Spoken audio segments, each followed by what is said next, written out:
So I want to welcome you to our informational session for Cohort 4 of Future Ready with the Library. It's so exciting that we're having a Cohort 4. I'm Linda Braun, and I am the project manager for this project. And I'm here with 3 other people who are going to be talking with you today and has been involved in the project. I'm going to ask them each to introduce themselves. So you can also see, I'm here, you can see me, but I'm over here tipping sideways on the left. Carol, who are you? And here's Carol in this picture. Go ahead. Hi, I'm Carol Lowe. I am in Bellingham, Washington, which is just north of Seattle. And I've been working with Linda on the Future Ready with the Library project since it started. So, and I'm the curriculum developer.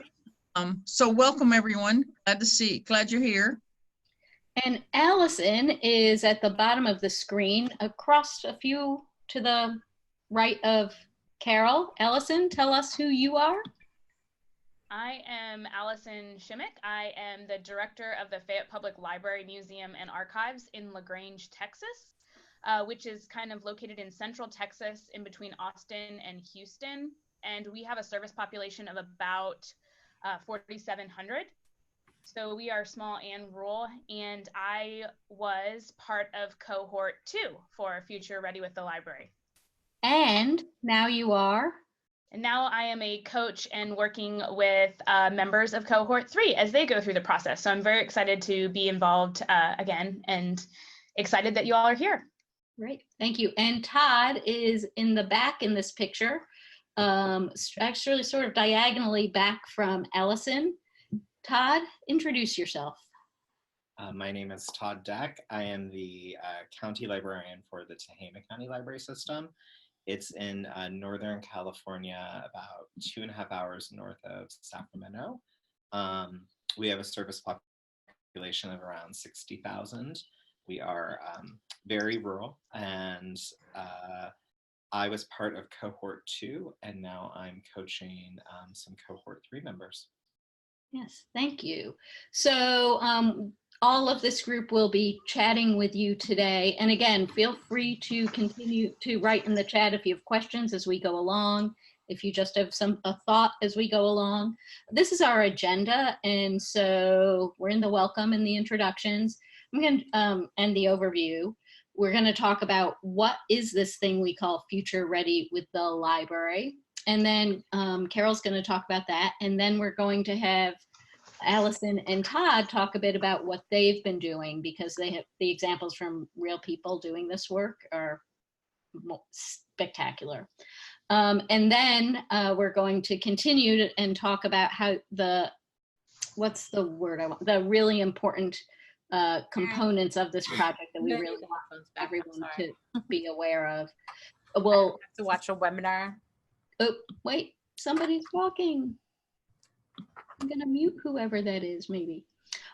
So we're going to continue to talk about how to get involved, the application process, and have and the selection process, and then have some time for Q&A. But again, in the chat, feel free to ask questions as we go along. So Carol, I am going to turn it over to you if you are amenable to that. And if you could talk a little bit about what Future Ready is all about. Okay. Do you want to put that slide up? I think is it up? This one? What is Future Ready with the Library? Yeah. Yeah. You see it? It's not advancing. No. Oh, it's not? No. Oh. So while you work on that, I'll talk about what is Future Ready with the Library. Well, this is the 4th year, and Future Ready with the Library, as you know, it's targeted for small, rural, and tribal libraries, and it's all about community partnership. Okay, now I see that, and I took off the share so I can try it again. Okay, no. And it's I think the most important thing is it's about working with community partners in a way that some of you may have been doing, but it's also in a way that may be new. And we hope that it's in a way of working with community partners in a true partnership where you both come to the table with ideas about what you know, a similar goal, and you work together from the start, creating a project for middle schoolers and their parents to develop a better awareness of what's available, to enhance their college and career awareness. Because with middle schoolers, it's not about getting them ready for, you know, the testing and that sort of thing necessarily, but it's working with your community in a different way and engaging your community partners in a different way. And because of that, each and every project and each and every community engagement will be somewhat different, because each and every community is somewhat different. And we really, really focus on looking at your community in a different way than you might have in the past, and learning about middle schoolers, how they are maybe different from your younger patrons and somewhat different from your high school patrons and their and also incorporating their families. So it's kind of a broad overview, but one of the things we really want to talk about is sometimes we want to make sure that people come to this knowing that you won't come away with a set program. Well, after our get together in Memphis in November, each person will develop a program that is really, really targeted for their own community, because that community that was in Illinois may very, very well be different from the community that was in California and New Hampshire. Those are all very, very different communities, similar, maybe similar aspects, but very, very different. So anybody want to jump in here? Sorry, Carol, go ahead. What were you going to say? Oh, you go ahead. So can you see this key concept slide? Now we can see it. Yeah, great. And so along with what Carol was saying is that we're really focused on helping staff to continue their learning. And I think when the four of us, me and Carol and Allison and Todd, were talking a couple of weeks ago about this session, we were talking about how much of an opportunity it is for the people involved to actually continue learning about working with youth and families and community. And then Carol said these things, but I just want to highlight that really core to this is these ideas of social emotional learning, connected learning, and community partnerships, and what it means to and you may have heard the phrase social emotional learning. It's become something that people talk about a lot. The way I talk about it, and we actually all, I think, talk about it these days, is a lot about, and we all meaning the four, and I can see just the four of us across my screen, so I keep pointing like the four of us. But the four of us really talk about it as like Mr. Rogers, except not the preschool level or the early literacy level, but really looking at what people need in order to grow up successfully. So social emotional learning, connected learning, helping young people think about their futures, middle schoolers think about their futures through their interests, what they like to do and are interested in. And then Carol really, and I see there's this discussion going on, is the community partnerships are really key. The idea of finding others in your community who you can work with so you're not doing it all alone. What other things people want to say? Allison, Todd, Carol, follow up about what the focal points are here? I mean, I think you have all of them, and I know Todd and I are probably going to go into more detail as to what they look like exactly in action. So, let's do that. Yeah. All right. So the next slide is actually, this is Todd, I think, right? Todd and the socks. So Todd, you want to talk a little bit about what this has meant to you in this process of building community partnerships, et cetera? So the photo actually is not of my program. It's just an example of kind of an unexpected surprise after doing the project. For me, what drew me to the Future Ready project was a couple of things. One was that it was really focusing on the strengths of rural libraries. And in my state, a lot of the programs sort of start urban, suburban, and then go rural. And this one, it's sort of flipping that model. So that really appealed to me.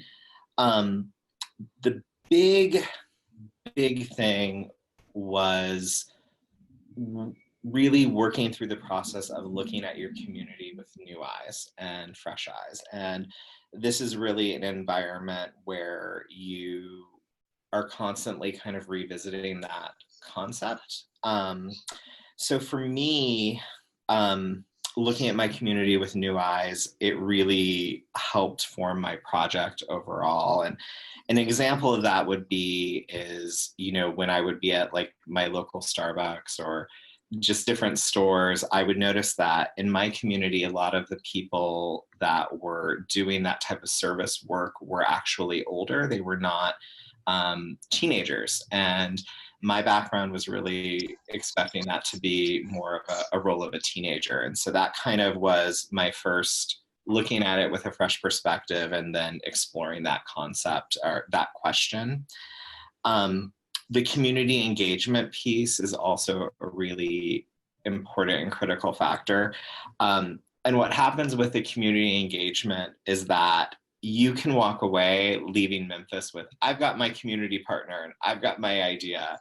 And then as you go through this process, you actually see that all of those things evolve in unexpected ways, sometimes through failure and sometimes through success. So that's a really kind of fascinating part of the program.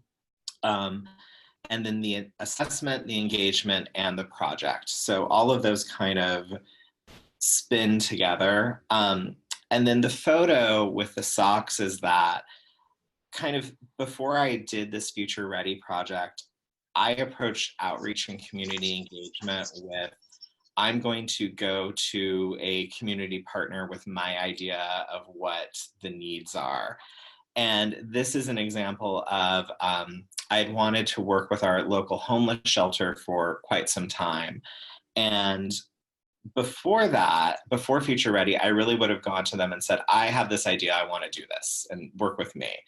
And instead, because of this process, I actually talked to the homeless shelter and said, what do you need? How can we help you?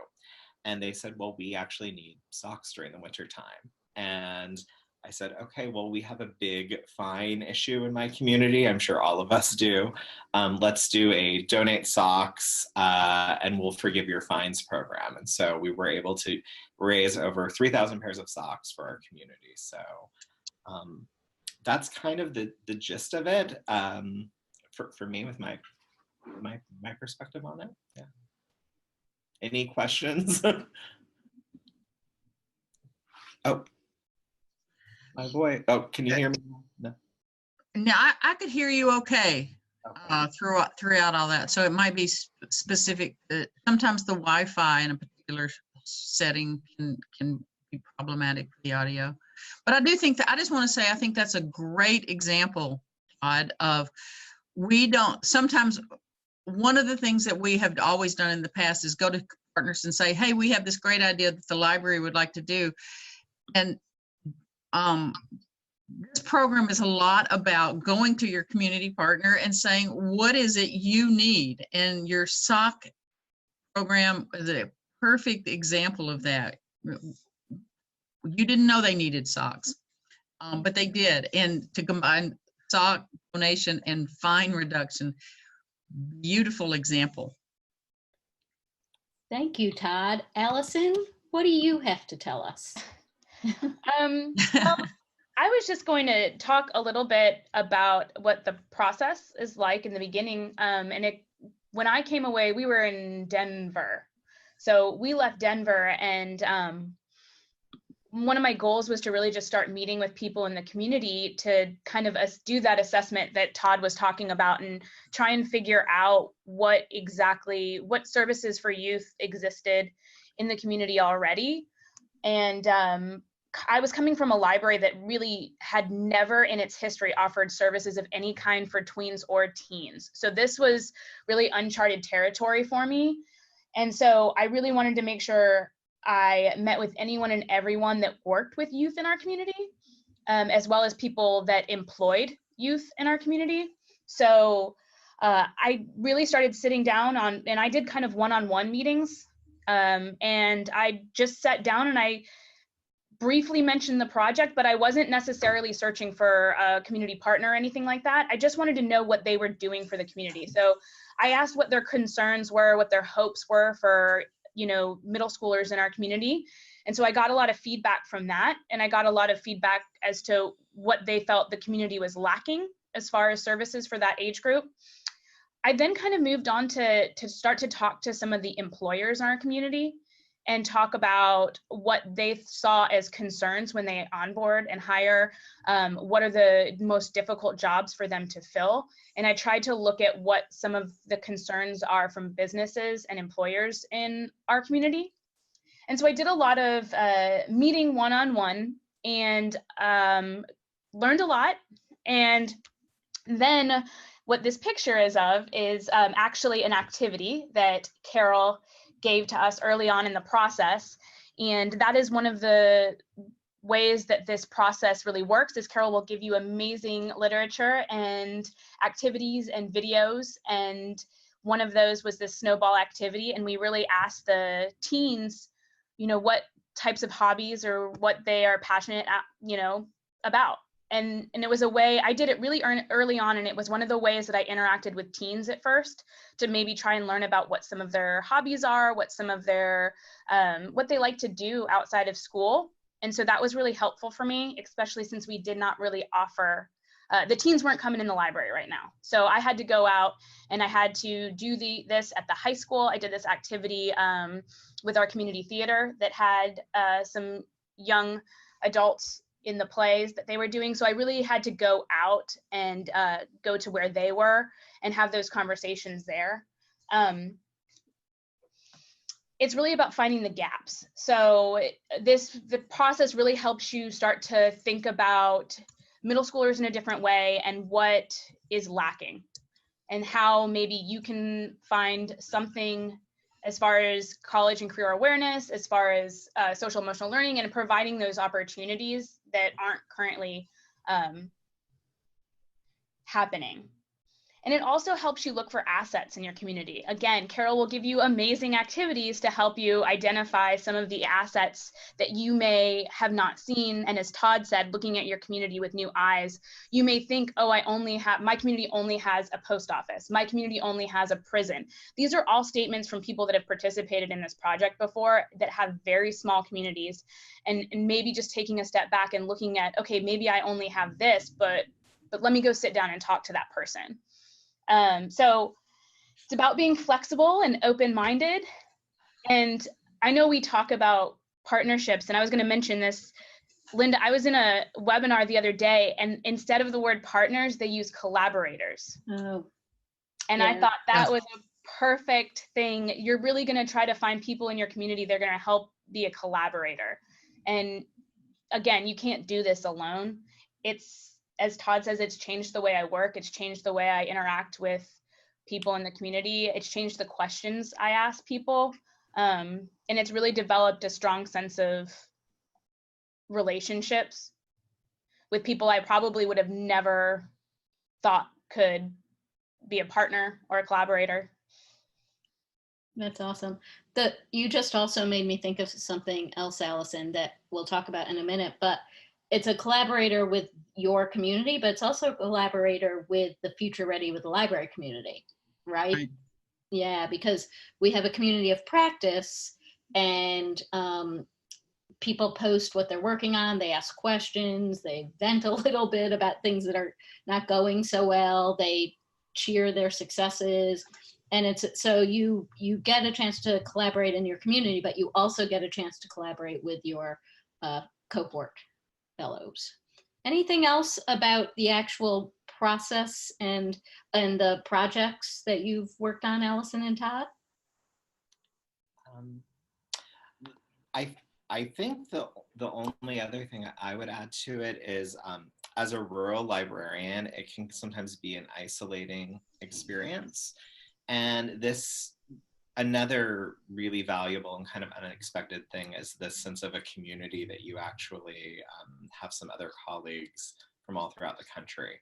And so your net gets larger in a really supportive and beautiful way doing this.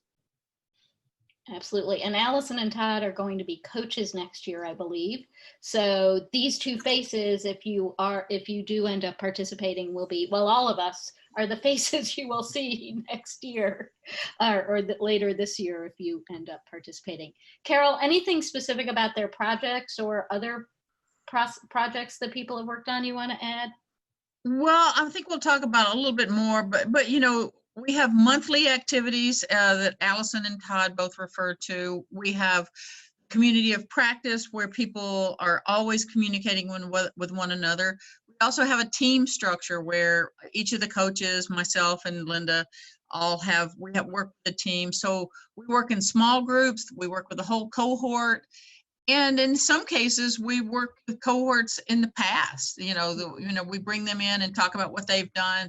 So it's all been a really big learning experience for all of us. And one of the things I love to say about this program is that there's no right or wrong answers with this program. It's all really, really flexible. It's all, it's one of those places where you are completely rewarded for trying something new, whether it worked out the way you thought it was going to work out or not. And I think that really helps, so it's really unique in that way. I think, we encourage you to really strike out and try something that you have never tried before, because everybody's kind of laughing and saying, yeah, because we think you learn a lot more about things that go wrong than when things go right. I don't know, they just go right, and you've learned a little bit. It goes right. Yeah, Where's but in that? when things go wrong, you certainly learn a lot. So exactly. I like to talk about that. So on the next slide, if it will go, I didn't mean to do that. Hopefully this will work. Okay. So we've started talking about this already, but we really like to give people a sense of what it's going to be from November through April. So November 2018, although we will do something in September. So basically November 2019 through April 2020. I'm having such trouble. I sent an email today to someone that said March instead of May. I'm really in denial that we have moved on to May, and I'm going backwards.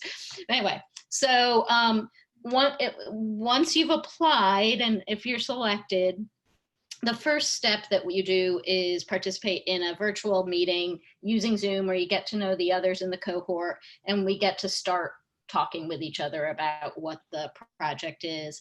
And then we're going to have a one-day meeting in Memphis after the YALSA symposium. And that meeting is actually going to be on Sunday afternoon and Monday morning, November 4th, 3rd, 4th, 5th. I didn't write it down, but I will look it up in a minute. And so that's where you'll get to be with your cohort members face-to-face. It's the only time we meet face-to-face. And it's a day of learning and bonding. So we'll have sessions, speakers on community engagement, on social emotional learning, and on outcomes. Those, I think, are the three we'll cover the most during that. And so you'll learn about each other. We eat meals together. It is a full experience. And then when you get back, we just launch into the community of practice. Carol will post the monthly activities and give you opportunities where you are specifically asked to do different things so that you learn about your community, learn about middle schoolers, and start to plan and think about what you want to do.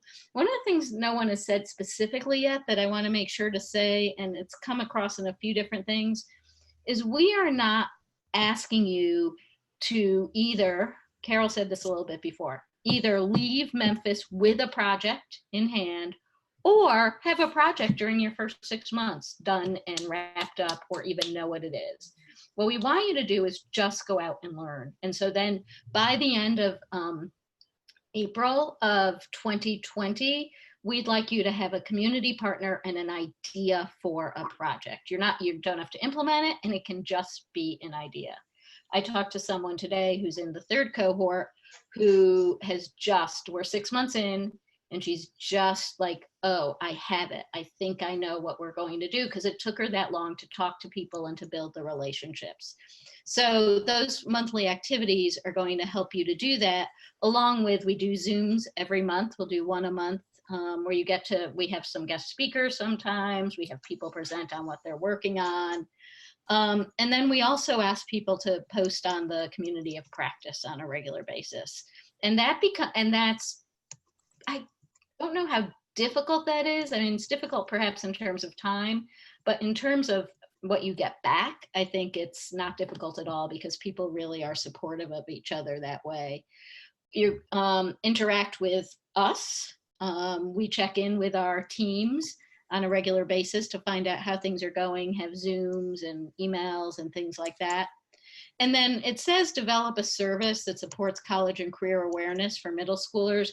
You, at the end of this 6 months of this project, you will have your bones of the service likely. You won't have done it. We really want you to do it, but we want to get you to the place where you can do it. And then we always have, or almost always have, other kinds of activities. Todd and I presented at ALA midwinter. Different people have written blog posts, written articles, presented at other conferences. So as a part of this, you also get a chance to get out there. I actually found out today that this person I was talking to in Pennsylvania was invited because of this project to the Pennsylvania Workforce Development Conference, and they are paying her way. And then next year they want her to go and meet people and learn. And then next year they hope that she will present. So there's a lot of growth opportunity inside this as well as outside of this. Carol, Todd, Allison, in terms of a year in the life, or it's really 6 months in the life of cohort members, what would you add? Anything? I just wanted to add that in terms of the curriculum, the activities and the reading and whatnot, the way this project will be set up is like where people are right now in the project that's going on.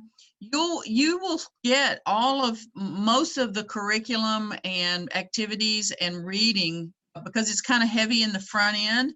And by the time this project, since it's shorter, but you will still be exposed to almost all of the curriculum. So by the time we get about 6 months in the project, curriculum sort of turns into how each person's individualist project is coming along. So you won't miss anything. All of the activities and all of the reading and all of the stuff, you will get all of that even in the first 6 months. So just to let you know, and I think we've been doing this for 3 years now, so we've come up with some things that we know really work. Also, we're also always very, very open to new ideas. So project members are always saying, hey, look at this, this is what I found. So, and when we find something that really works, we put that in the curriculum too. So just wanted you to know, curriculum, you'll be getting almost all of it in this first 6 month period. So I'll let you know that. Thank you. Carol or Allison or Todd? I think we talk about this a lot, and it's similar to what Carol just mentioned. I think the application says 2 to 3 hours. Is that what it still? Okay. Yes. So it says about 2 to 3 hours a week. And I think that that's probably a fair estimate. Some weeks, like Carol said, you will not spend that much time.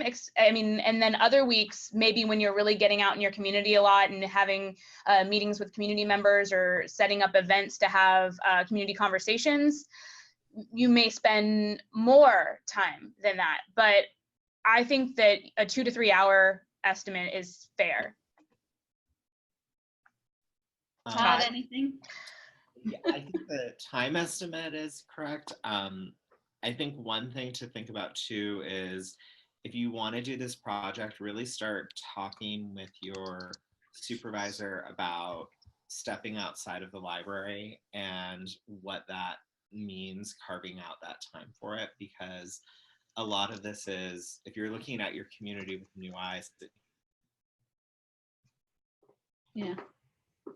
Oh, Todd froze. Todd froze. Todd, you're frozen. But thank you for, I'm glad he mentioned that, because some of this project is getting you outside your building, and that takes time. Working with community partners in a different way takes time. So, and some of you are your own managers, library directors, some are not. As Todd said, it's really good to let folks know right away that you're going to be needing some time outside your building.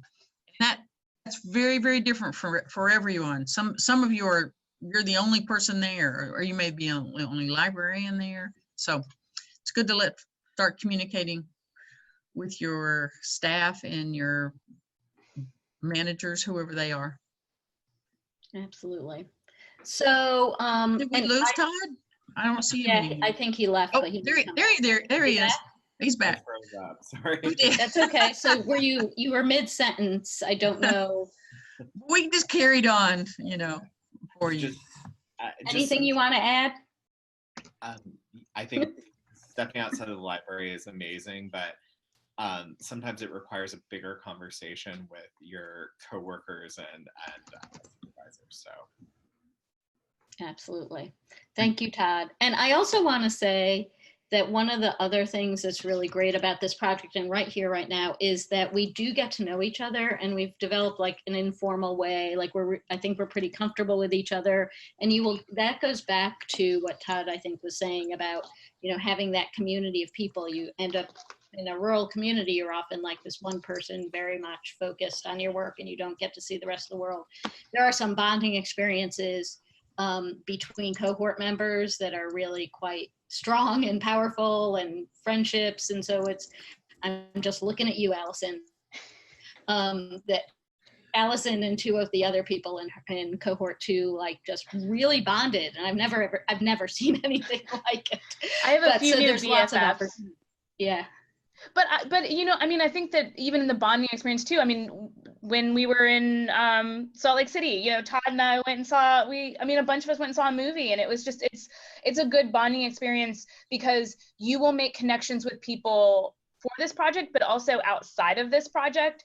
Mm-hmm. And it's helpful with even your programs and services and circulation and all those random questions that you may be afraid to post on a listserv or whatever it is. You kind of have a small community of other people that might have similar situations, and then you feel more comfortable to ask those questions. And it's a really supportive community. It's not judgmental. It's not, we really all want everyone to succeed.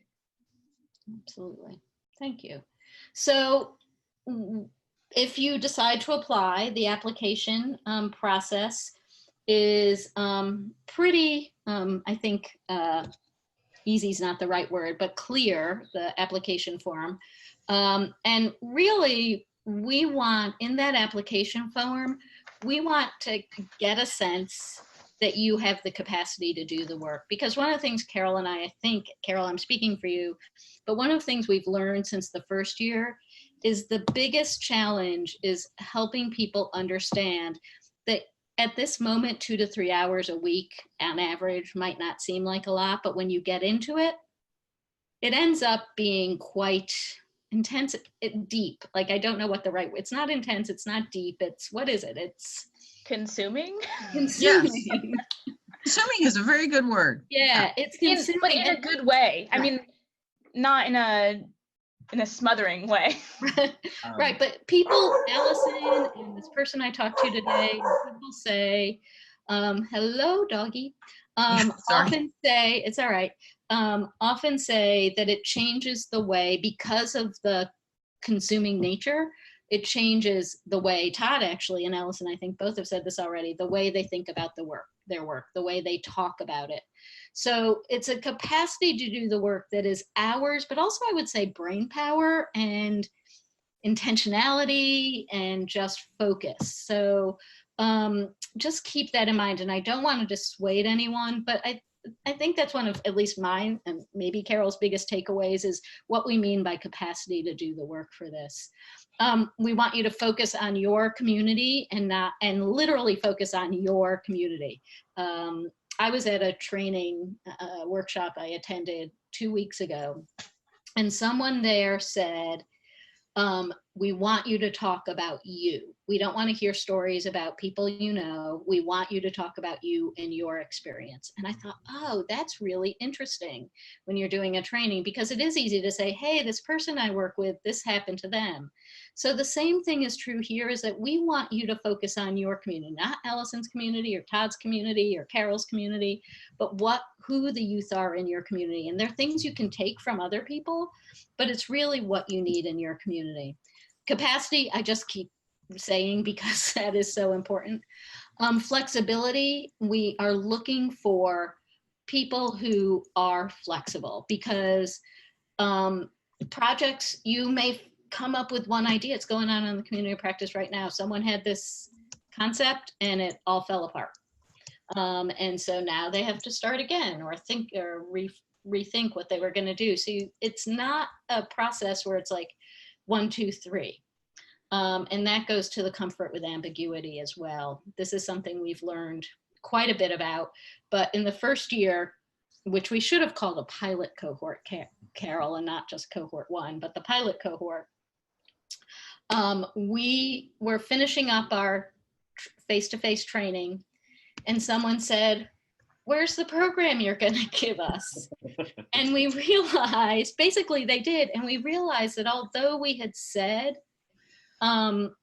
yes, you're going to develop your own program, people still wanted something that we were going to give them. Like if it wasn't a program, it was here's step 1, step 2, step 3 of what you're going to need to do. And it's very ambiguous. We can't do that because you are focusing on your own community. So you have to be comfortable with not knowing and being sort of just open to what might happen. The commitment to the work is all consuming and can be time intensive, and just being able to commit to the work, but also commit to your community and to middle schoolers. I think that's really key. And then the capacity. Before I go to the right column, Allison, Todd, Carol, what do you have to add about what we're looking for people people who participate?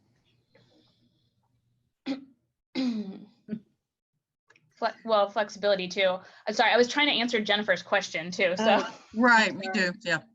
You know, I would say one good example is if your library is changing buildings, you know, in that 6-month period of time where you'd be working on that project, that's a really good indication of where your time and intention may be really pulled in a different direction. I mean, if you're doing something really major, like moving out into a brand new building and moving your entire collection, this might not be the best time for working on the project. But something that's really in your community that's going to be completely captivating your attention. I would think long and hard. I mean, like Linda said, we don't want to dissuade anybody. We've had that actual example come up in a couple of places where, you know, people thought, oh, we'll be in our new building and everything will be just fine. And those kinds of big, major, once in a career kind of project can really, really take a lot of time that you might. So if you're in a situation like that, you might talk to us and let us know, and we could certainly check. It could be you could be in a situation where you are changing buildings, but you don't have a whole lot of responsibility about that, and so you would be freed up. But that's just one example of how timing didn't work for someone in this project. It- Allison, Todd, you guys? The nice part though about this program is, like, for me, when I was doing my project, I have a staff of 6 employees, and 2 of them went out on long-term medical leave during the project. And at first I was very much like, am I ever going to be able to do this? And actually having something outside of the daily operational journey was really great for me to do it. So I agree with you, Carol, as far as if you have some really big things, think about it, but don't let it necessarily scare you off, because I think that having something outside of your daily workload can actually be really positive too. Yeah. Allison? I just would also add that, even throughout the process, it's sometimes okay to just hit the pause button and take a self-care week. Whatever, nobody's expecting that you're on, you're future ready 24/7 of the entire period. So, and I think that we've become really honest with one another in the COP as well, that just like, hey, I'm having a really rough time. I have this going on. I have that going on. I'm going to be back with some more posts in a couple weeks. Not that you're not continuing to do the work, but just that sometimes I think there's summer reading, there's whatever programs you have going on and everything. There's personal things. We all have personal lives as well. So I think that just to realize that nobody's expecting everyone to be, 100% 24/7. So, and obviously I'm not saying don't just lay off, but, But it also goes, Allison, to sort of when you start to look at your community with new eyes, also just within your life and daily commute, you see things so differently. So for me, I had the example of, I was driving through my town and I just noticed that all the parking lots were empty except for the church parking lots. And I realized that's a real interesting opportunity that I never really thought about before.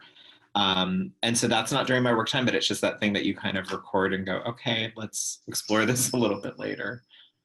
Yeah. And Todd, that's actually when I was read Jennifer, you saying you were solo. I think it was Jennifer. Yeah. I think that isn't, and it can be it can be difficult, as Allison said, but the thing is it can be a part of just what you do, right? So as you're driving around or as you're talking to somebody in town, you just start to listen to what they're saying about what's going on, maybe with youth or the community, and you start to think, oh, this is something I could think about for Future Ready. So getting out of the library isn't always how we traditionally define it.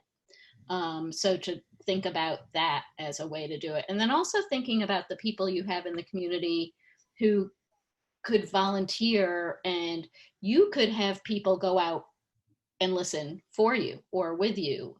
So it doesn't always just have to be you. So I think that's something else to think about. And then I just wanted to follow up on that project for 8th graders is fine, but you might also see, ooh, that's a great idea, Jennifer. You might also see that doing it for younger can also bridge. Like there's ways older and younger can work together. Right. So it might be that high schoolers and 6th, 7th, and 8th graders work on something together, mentoring and coaching, particularly when it comes to the middle school social emotional learning pieces. So and we help you think through these things, right? So you might first say, oh, I can't get out of the library. And then Todd might be your coach and he'd say, oh, wait, let's think about that. He'd say, where are the cars parked? I love that story, Todd. I think that's one of my favorites. Google Maps. Yeah, Google Maps. Somebody did that, right? Who did that? Because the weather's been so bad this last season, a lot of people couldn't get out of their library simply because the weather was so bad. And we had a couple people in cohort 3 that actually just got on Google Maps and started just looking around their community and looking at the different areas and doing the street views and and using that to map their community and potentially identify assets that they did not know about before. Awesome. So just to, just keeping track of the time, the application is due in 15 days, 17 days, something like that. unless it's March. And then we will review the applications, and by July 1st, people will be notified. If you are selected, you sign a memorandum of agreement. If you are not your boss, then someone, if you have a supervisor, that person has to sign it. And mostly that's because we want people to write down that, yes, they understand this is going to make time and take time, and they're committing to this project and the time that it takes. So I'm going to move on, and then we will have some time for more questions. So if you are selected, if you apply and are selected, you will get funding to travel to the symposium because you are a part of this. So when you fly, your flight is covered, or if you drive, your mileage is covered. So you can add the symposium to that. We can't pay for hotel room for the symposium dates or for meals and things for the actual symposium, but we can pay for the travel to it. And then you also everyone gets a set of materials you get to select that are professional materials from YALSA related to middle school, college, career readiness, and community engagement and development. And when the project starts, we send out a form, and you are able to do that. And then you also get, I realize I don't have this on here, a year of YALSA membership. So, and if you're already a member, it gets renewed. And if you're not a member, you get the membership. So those are the key pieces of what you get, along with this set of people and others to work with, and the opportunity to grow your services. Again, the person, I just happened to talk to someone this morning, we had this great conversation, and she said that this is the wrong word, it has allowed her, I would say forced her, being a part of this project, to do things she wouldn't normally do and get outside of her box. And really, she said she used to say that the library is the house of the community, but now she doesn't think about it as the house of the community. She thinks of it as being in the community. So it's not a physical thing, it's actually an idea that embeds the whole community. Right. Thank you, Carol.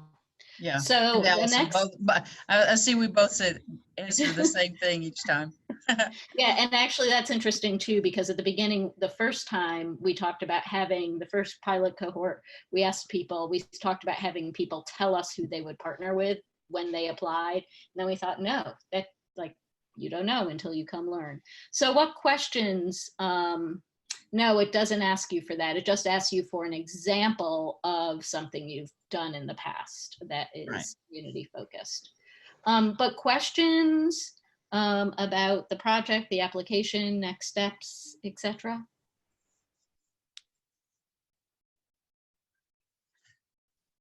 No, just a reminder, you can always put that in the chat if you. Yeah. Yes, Christy. Can librarians from rural school libraries apply? Yes, absolutely. And you can unmute yourself if you would like, since we're done talking at you. Were the other cohorts focused on the same middle school, college, and career readiness? Yes, Sarah, they were.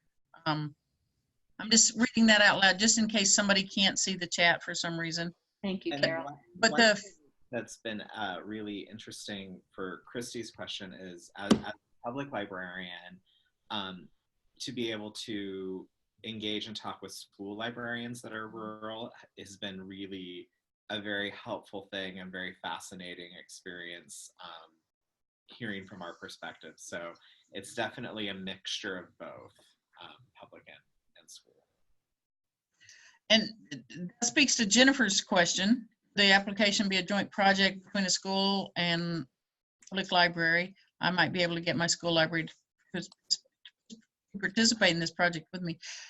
I think it could. You might want to just simply apply, Jennifer, on your own, and then work with your school library. A lot of people do work with their school library. That's certainly a natural partnership, but we also would try to look also outside the school library, because we, so I would say if you want to apply jointly, you could, but I would encourage you to just apply on your own as well. And I'll just add to that is that we can pay for one person from each applicant to, you know, with the travel and the hotel. So if you applied together, you'd have to unfortunately select one person to do that.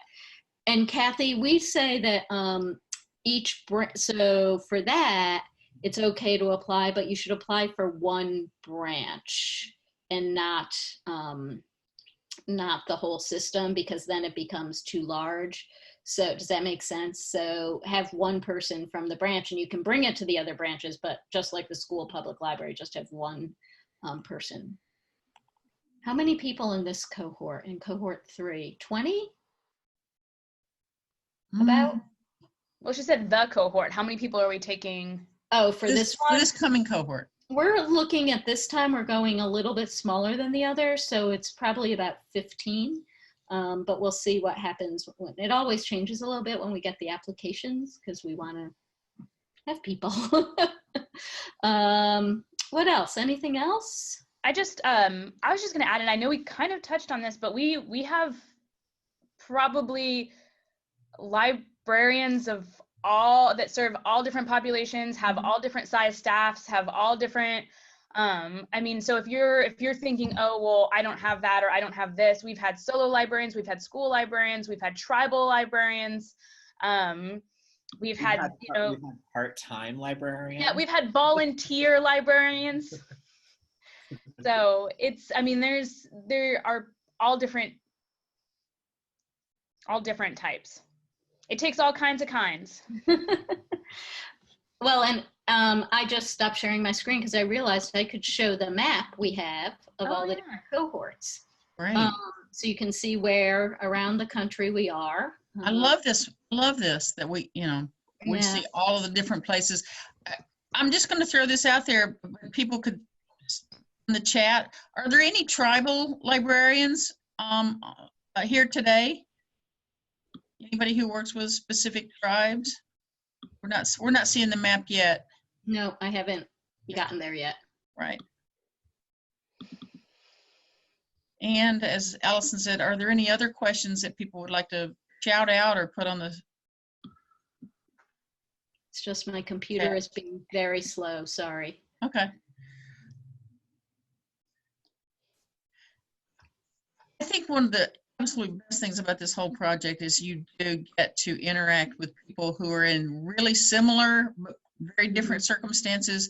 The professional development piece of this is just terrific. Combination of school and public library. That's great. Are there professional development hours available? Linda? Yeah, we can do that. We'd have to, people actually oddly have not asked about that yet, which is interesting. So, but we can definitely work that out. We can do an average of hours. We can't do continuing education credits, but we can do certificate of hours. But we do not have the ability to give credits. So now I'm just going to share. And do you see Kathy's, if we apply for the Future Ready, should we register for symposium to save a spot? You probably don't need to register that early. I would, you know what I would do is I would get a hotel room. So we'll pay for the hotel room for Monday. Sunday night. Yeah. So we'll pay for some of the hotel, and then we'll just add the YALSA office will combine reservations. So if you want to register for the symposium for, you know, Friday, Saturday, register for the hotel for Friday, Saturday, then we'll register for you for the rest. But I think you'll be able to get into the symposium, just not the hotel maybe, because that fills up. So I haven't shared yet, have I? No. Sorry. I'm doing too many things at once. I moved windows around. I'm almost there, I promise. And it better be worth the wait, right? And okay, go ahead. And I was going to say, if you see that we've been someplace in your state or something, or you want to talk to someone who's been in the symposium, I think we could probably make that happen. Absolutely. So here are the 3 different cohorts, and I'm just making it a little bigger so you can see. And oops, that was too big. We do have Alaska. We don't have Hawaii. We've had 2 cohort members from Alaska, the first and second cohorts. But you see, we also have a gap in some areas. Right. We're trying hard to get there. But there you go. Any other questions or comments? I was just going to say one thing about what Todd did. You know, Todd was in this cohort and cohort 2, and then he went to his state library association and expanded the cohorts such that how many members are from California in this cohort 3 now? It's changed. But 4 right now. 4 right now, but you know, he took it to his state library and they liked it so much that they sponsored 4 other members for the next cohort. So yeah, a great way of paying it forward. Absolutely. Go ahead. Well, one thing to echo with Carol is as you do the project, when you say college career awareness for middle school students, it's fascinating to see people's facial reaction and hearing that. And then it's fascinating at the beginning, and then it's really exciting when you've actually done something with it and can kind of speak to it. So, and like we like to say, I do at least, you will become an expert in this, you know, in your community. Probably. I mean, for the most part, you'll know more about middle school students and college and career readiness than almost anybody in your community. So that's another way where you'll get to be someone who is looked upon differently in your community as an expert. Our county is about the size of the state of Delaware. Where is that? Patricia, I have a similar situation where I have about 3 branch libraries, and one of the things we can talk about is I really wanted to do something that had the impact on as many grade school students as possible, and that was part of my project as far as who I partnered with and what I wound up doing. So. Awesome. All right, so I'm just going to share my screen one more time. I was having a little trouble there. And you see the application, the website, the application, and my email. And I'm going to send out anyone who registered. It'll also go up on the YALSA blog tomorrow. But I'm going to send this out so you don't have to like frantically write down URLs or anything. But you will get this. Feel free to email me any questions. And actually, Todd, Ellison, and Carol, do you mind putting your email in the chat? Just in case. I should have done that and I didn't. I'm sorry about that.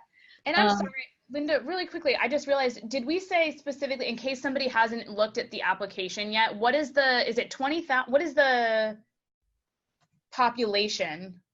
Oh, so there are 3 different criteria for what a rural library is defined at. So 25,000 or less, but I probably said that wrong. I'm looking it up right now. Have to be beyond 25 miles from an urban area. And the third one is, I'm looking at the FAQ. Where's the frequently asked questions? There. So I can say it right. And it's November 3rd and 4th for our small is anything 15,000 or less. I knew I had it right. Rural is any library that's more than 25 miles from an urbanized area.